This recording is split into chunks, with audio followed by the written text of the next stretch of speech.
Euh, J'avais juste une question à poser concernant les rythmes scolaires.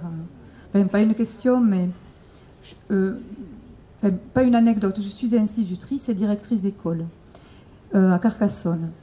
Et comme je suis présidente de l'association La Libre Pensée, ont reçu une lettre, toutes les associations de Carcassonne, je dis bien toutes les associations, concernant si on voulait s'occuper du périscolaire pour les rythmes scolaires. Donc ça sous-entend que moi, en tant qu'association de libre pensée, bon, j'ai été informée, mais je ne suis pas la seule. Ça veut dire qu'il va y avoir des associations cultuelles qui vont venir dans les écoles.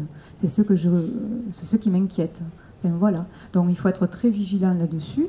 Mais apparemment, les rythmes scolaires, tout le monde est d'accord pour dire que c'est bien, alors que les instituteurs, enfin nous disons que non. Et les parents disent que non aussi. L'enfant est fatigué. Enfin, je ne vais pas revenir là-dessus, mais je suis très inquiète par rapport à l'entrée de ces associations dans l'école.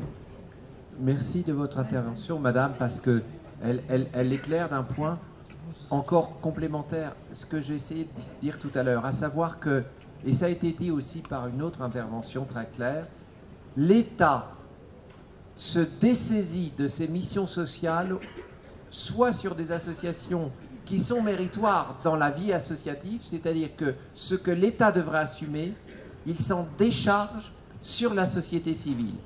Et ce faisant, alors certes, il peut y avoir des associations laïques dans la société civile qui joueront un rôle positif, mais c'est quand même pas leur rôle de suppléer l'État défaillant, et il y aura des associations cultuelles qui joueront un rôle. À Paris, avec une mairie prétendue socialiste, il faut savoir que Bertrand Delanoë donne 2,5 millions d'euros par an à des crèches Lubavitch, alors qu'il n'y a pas assez de crèches laïques pour accueillir tous les bébés dans Paris. Je trouve que là, il y a quelque chose de scandaleux.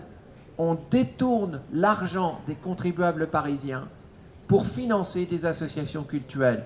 C'est scandaleux. Alors que par ailleurs, on va fermer, par exemple, le service des urgences de l'hôpital central de Paris, de l'Hôtel Dieu, hein, sous prétexte que ça coûterait trop cher de le rénover. Donc on a de l'argent pour financer des associations religieuses, on n'en a pas pour rénover le service hospitalier des urgences de l'Hôtel Dieu. Voilà quelque chose qu'il convient de dénoncer. Et n'hésitez pas à traduire devant le tribunal administratif des élus qui n'appliquent pas la loi.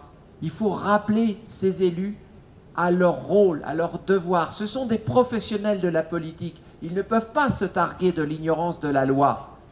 Ils se doivent d'appliquer la loi.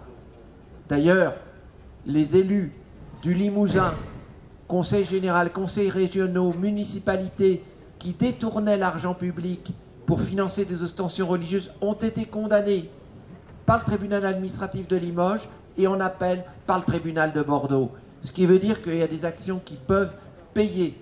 Et il faut vraiment rendre tout ceci public. Et dans le cadre de la construction d'une citoyenneté éclairée, il faut dire aux élus, nous vous avons à l'œil. Vous n'avez pas le droit d'utiliser notre argent, parce que ce n'est pas leur argent qu'ils utilisent, c'est l'argent des contribuables. Nous vous avons à l'œil. Vous ne devez utiliser l'argent des contribuables que dans une finalité universelle de bien commun à tous.